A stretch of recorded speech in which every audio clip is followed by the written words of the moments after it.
നിർമ്മിതി തോക്ക് പോലെ പറഞ്ഞത് വെടികൊണ്ട് പോലെ. യെസ്, മിഡിലൊക്കെ ഗോസ് ലൈക്ക് ബുള്ളറ്റ്. അപ്പോൾ നമ്മളിന്ന് കോൺസെൻട്രേറ്റ് ചെയ്യാൻ പോകുന്നത് ഒരു ഓൾഡ് മോഡൽ ബുള്ളറ്റാണ്, എൻഫീൽഡ് ബുള്ളറ്റ്. ബ്രിട്ടനിലും തുടങ്ങി ഇപ്പോൾ ഇന്ത്യയിൽ വരെ ഒരു പവർ ബൈക്കായി മാറിയ എൻഫീൽഡ് ബുള്ളറ്റ്. റോബർട്ട് വാട്ടർ സ്ലിപ്പും അതിനെതിരെ 1993 എൻഫീൽഡ് കണ്ടുപിടിച്ചത്. ഏകദേശം ഇതൊരു പഴയ മോഡൽ ബുള്ളറ്റാണ്. അതുപോലെ തന്നെ അതിൻ്റെ കാരിവേറ്റ് വളരെ കൂടുതലാണ്, വളരെ സ്റ്റെബിലിറ്റി കൂടുതൽ. സ്റ്റെബിലിറ്റി കൂടുതൽ നമുക്കൊരു അഡ്വാൻറ്റേജസ് ഉണ്ടാകുന്നതാണ്, അതൊരിക്കലും മറഞ്ഞുമില്ല. പിന്നെ സേഫ്റ്റിയുടെ കാര്യത്തിൽ അത് പക്കയാണ്. പിന്നെ ഓൾഡ് ബുള്ളറ്റ്സിലൊക്കെ നമ്മൾ ഏകദേശം ഗിയറും ബ്രേക്സൊക്കെ വരുന്നത് വേറെ അലൈൻമെൻറ്റിൽ തന്നെയാണ്. ഇത് റൈറ്റ് സൈഡിൽ ഗിയറും ലെഫ്റ്റ് സൈഡിൽ ബ്രേക്കുമാണ്. ഏകദേശം നമുക്ക് ഇഗ്നിഷൻ ചെയ്തിട്ടും ജസ്റ്റ് റാങ്കിൽ നോക്കാം എന്താണ് ആക്ച്വലി. കേബിൾസൊക്കെ ജാമാണ്. പക്ഷേ ഇതിൽ ഡിസ്ക് ബ്രേക്ക് ഇൻസ്റ്റാൾ ചെയ്തിട്ടുണ്ട്. ഡീകംപ്രഷൻ ലെവേഴ്സൊക്കെ വർക്കിംഗ് പ്രോപ്പറാണെന്ന് വെച്ചാൽ അത്ര പ്രോപ്പറല്ല. നമുക്ക് ജസ്റ്റ് ഒന്ന് ക്രാക്ക് ചെയ്ത് നോക്കാം.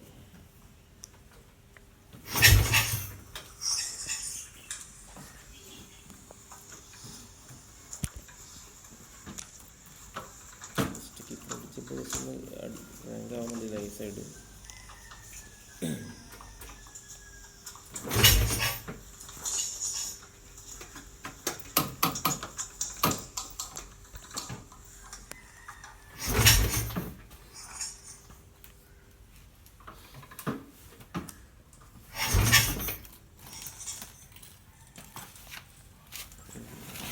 ഏകദേശം ഗിയറിൻ്റെ റിട്ടേൺ സ്പ്രിങ് കംപ്ലൈൻ്റ് ആണെന്ന് തോന്നുന്നു. ഗിയർ റിട്ടേൺ വരുന്നില്ല.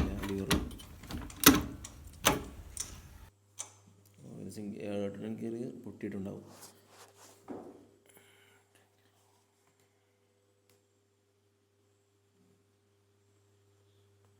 അപ്പോൾ ഏതായാലും നമുക്ക് ജസ്റ്റ് ഒന്ന് അഴിച്ചു നോക്കാം. ഗിയർ ബോക്സ് അസംബ്ലിയുടെ സൈഡ് വ്യൂവാണ് വരുന്നത്.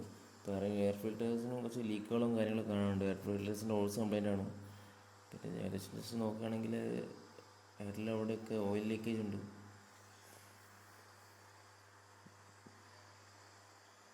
ഏകദേശം ഏതായാലും നമുക്ക് അഴിച്ചു നോക്കാം.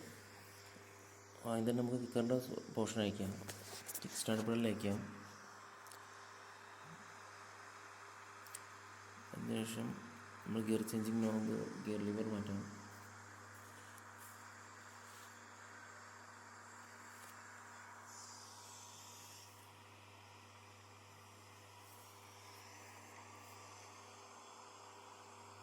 അതുപോലെ 4 സ്ക്രൂസും അഴിക്കാം നമുക്ക് സൈഡിലുള്ള. എന്നാൽ മാത്രമേ ഫുഡ് കൺട്രോളിൽ കവർ അഴിക്കാൻ പാടുള്ളൂ.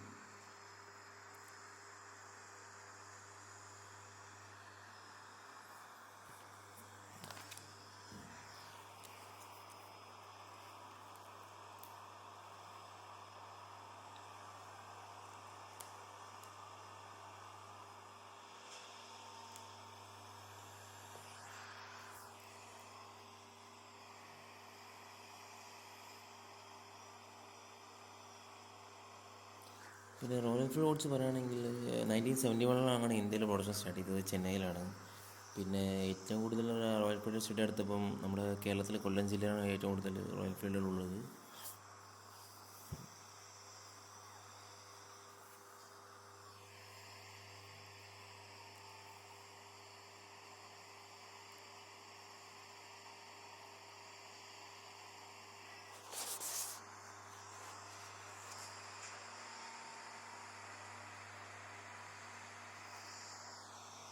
അപ്പോൾ ഏകദേശം ഈ കംപ്ലൈൻറ്റ് പ്രകാരം നമുക്ക് ചേഞ്ച് ചെയ്യാനുള്ളത് കിക്കർ റിട്ടേൺ സ്പ്രിങ്സ് ആണ്. സ്പ്രിങ് ഏകദേശം പൊട്ടിയിട്ടുണ്ടാവും, അതുപോലെയാണ് കിക്കർ റിട്ടേൺ വരാത്തത്. അതിൽ തന്നെ അത് മാറ്റേണ്ടത് അത്യാവശ്യമാണ്.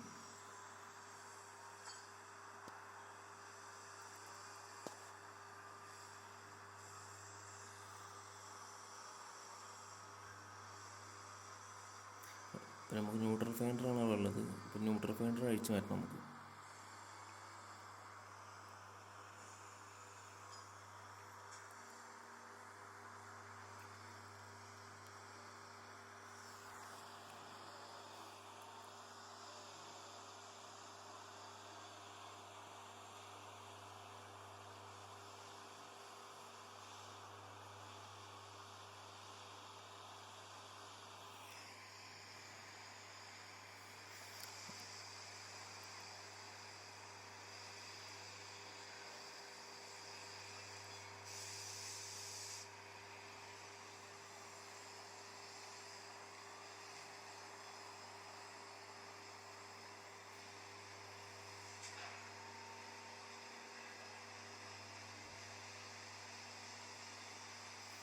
ഫസ്റ്റ് ന്യൂട്രൽ ലിവറിൻ്റെ സ്പ്രിങ്സ് നമ്മൾ അടിച്ചു മാറ്റിയിട്ടുണ്ട്. ന്യൂട്രൽ ലിവർ സ്പ്രിങ് പിന്നും സ്പ്രിങ് ക്യാപ്പും ന്യൂട്രൽ ലിവർ സ്പ്രിങ് വാഷറും അഴിക്കേണ്ടെടുത്തു.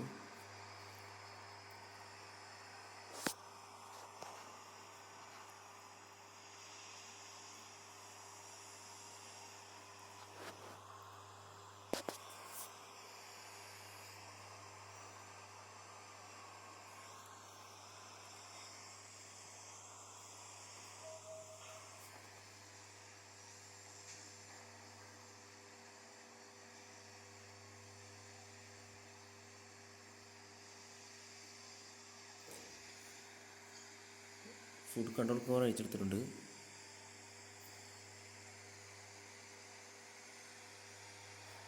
കൂടെ തന്നെ ക്ലച്ച് ലിവറും അഴിച്ചെടുത്തിട്ടുണ്ട്.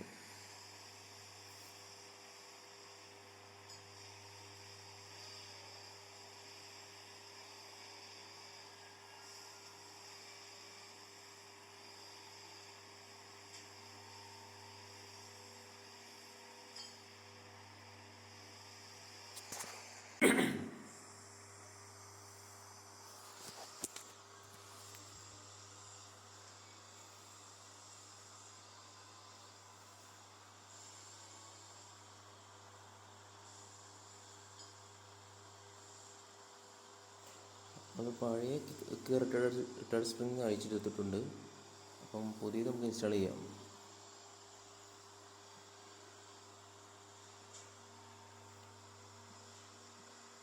പുതിയ റിട്ടേൺ സ്പ്രിങ് വാങ്ങിയിട്ട് ഇത് ഫിക്സ് ചെയ്യാം. റോയൽ എൻഫീൽഡ് തന്നെ ഒറിജിനൽ സാധനമാണ് ഇവിടെ ഫിക്സ് ചെയ്യുന്നത്.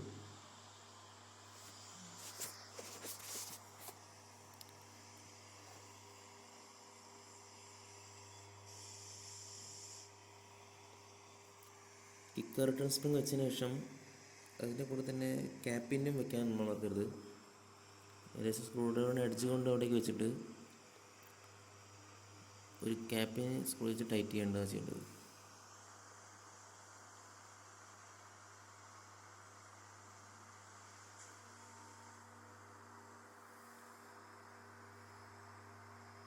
അതിനുശേഷം അത് ടൈറ്റ് ആക്കുക.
അതിനുശേഷം നന്നായിട്ടൊന്ന് ക്ലീൻ ചെയ്യുക.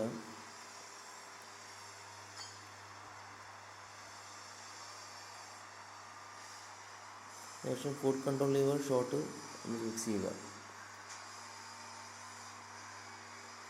അതിനുശേഷം ഫുഡ് കൺട്രോൾ സ്റ്റോപ്പ് ലൈറ്റും വെച്ചിട്ട് ടൈ ചെയ്യാം. പിന്നെ ബുള്ളറ്റിൻ്റെ ടെക്നിക്കൽ സ്പെസിഫിക്കേഷൻ പറയുകയാണെങ്കിൽ ബുള്ളറ്റ് 350cc ആണ്. സിംഗിൾ സിലിണ്ടർ 4 സ്ട്രോക്ക് വിത്ത് ഓവർ ഹെഡ് വാൾവ്. ഇത് സ്ട്രോക്ക് വരുന്നത് 90 mm ആണ്. കമ്പഷൻ റേറ്റ് 7.25:1 ആണ്. പിന്നെ എഞ്ചിൻ ഔട്ട്പുട്ട് വരുന്നത് 18 bhp ആണ്. 5625 RPM. Torque 2.74 kgm 2875 RPM. പിന്നെ ലൂബ്രിക്കേഷൻ എന്ന് പറയുകയാണെങ്കിൽ ഡ്രൈ സം ആണ്. Oil tank integral with crank case ആണ് വരുന്നത്. പിന്നെ ക്ലച്ച് വരുന്നത് വെറ്റ് മൾട്ടിപ്ലേറ്റ് ഓയിൽ ഇമ്മേഴ്സ്ഡ് ക്ലച്ചാണ്.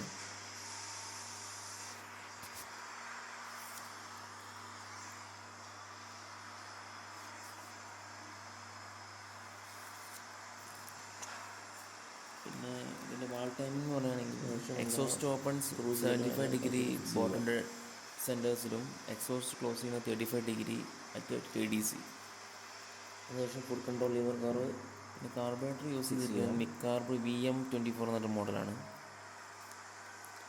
പിന്നെ സ്പാർക്ക് പ്ലഗിൻ്റെ ഗ്യാപ്പ് 0.46 to 0.50 mm ആണ്.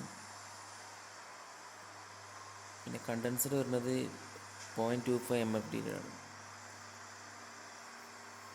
ഫ്യൂൽ ടാങ്ക് കപ്പാസിറ്റി 14.5 ലിറ്റേഴ്സാണ് ഫ്യൂൽ ടാങ്ക് കപ്പാസിറ്റി. പിന്നെ റിസർവ് കപ്പാസിറ്റി 1.25 ലിറ്റർ. പിന്നെ ഇതിൽ ഓയിൽ ഗ്രേഡ് നമ്മൾ മെയിനായിട്ട് യൂസ് ചെയ്യുന്നത് SAE-20W450 ആണ്. ഫിക്സ് ചെയ്യാം. ക്ലച്ചിൻ്റെ ഓയിൽ വരുന്നത് SAE-20W40 420 ക്യാപ്പിനും പിന്നെ ഗിയർ ബോക്സ് തന്നെ 700 ഗ്രാമാണ്. ക്യാപ്പും ഇടാൻ മറക്കരുത്.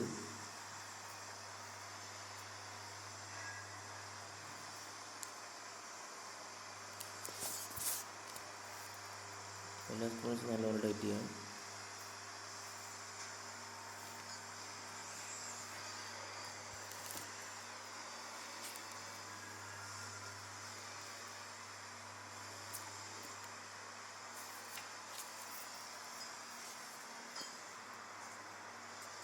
അതുപോലെ തന്നെ പിന്നെ മെയിനായിട്ട് സ്പെഷ്യൽ ടൂൾസ് വരുന്നുണ്ട് 350 560 ബുള്ളറ്റ്സിലും. അതായത് എൻജിൻ സ്പ്രോക്കറ്റ് എക്സ്ട്രാക്ടറും ടൂളാണ്. പിന്നെ അതുപോലെ തന്നെ ക്ലച്ച് സെൻറ്റർ എക്സ്ട്രാക്ടർ, പിന്നെ oil pump worm spanner, timing pinion extractor, piston pin extractor, പിന്നെ വരുന്നത് വാൾ സ്പ്രിംഗ് കംപ്രസറും ക്ലച്ച് ബ്രേക്ക് ബാറും ഫ്രണ്ട് ഫോർവേഡ് ബോർഡ് അങ്ങനെ കുറച്ച് സ്പെഷ്യൽ ടൂൾസ് ഉണ്ട് നമ്മൾ മെയിനായിട്ട് പഴയ ബോർഡിൽ മുകളിൽ യൂസ് ചെയ്യുന്നത്. കോമൺ ആയിട്ട് 350cc 500cc GYPSY കപ്പാസിറ്റിയും ഉള്ള ബൈക്സിനാണ് മെയിനായിട്ട് യൂസ് ചെയ്യുന്നത്. അതുപോലെ തന്നെ ബോട്ട് കിക്ക് സ്റ്റാർട്ടർ ക്രാങ്കിൻ്റെ അടിഭാഗത്ത് ഇടാൻ മറക്കരുത്, അതുപോലെ ടൈറ്റ് ചെയ്യണം. അതായത് എൻജിൻ സ്പ്രോക്കറ്റ് എക്സ്ട്രാക്ടർ മെയിനായിട്ട് യൂസ് ചെയ്യുന്നത് എൻജിൻ്റെ സ്പ്രോക്കറ്റ് റിമൂവ് ചെയ്യാനും, പിന്നെ ക്ലച്ച് സെൻറ്റർ എക്സ്ട്രാക്ടറും റിമൂവൽ ഓഫ് ക്ലച്ചാണ് നമ്മൾ മെയിനായിട്ട് യൂസ് ചെയ്യുന്നത്. പിന്നെ ഓയിൽ പമ്പ് സ്പാനർ യൂസ് ചെയ്യുന്നത് എന്താ വെച്ചാൽ ഫിറ്റ്മെൻറ്റ് ഓഫ് ഓയിൽ റിമൂവലിന് വേണ്ടിയിട്ടാണ്. പിന്നെ അതുപോലെ ടൈമിംഗ് പിനിയൻ എക്സ്ട്രാക്ടറും റിമൂവൽ ഓഫ് ടൈമിംഗ് പിനിയന് വേണ്ടിയിട്ടാണ്. സ്റ്റാർട്ടർ പാഡ് നല്ലപോലെ ടൈറ്റ് ചെയ്യുക. ഇതാണ് മോസ്റ്റ് കോമൺ ആയിട്ട് യൂസ് ചെയ്യുന്ന സ്പെയർ ടൂൾസ്. അതിനുശേഷം ഇതിൻ്റെ എയർ ഫിൽറ്ററിൻ്റെ ഹോസിൻ്റെ വളരെ കീറിയിരിക്കുകയാണ്. അതിനുശേഷം അത് പുതിയൊരു ഹോസ് ഫിറ്റ് ചെയ്യണം.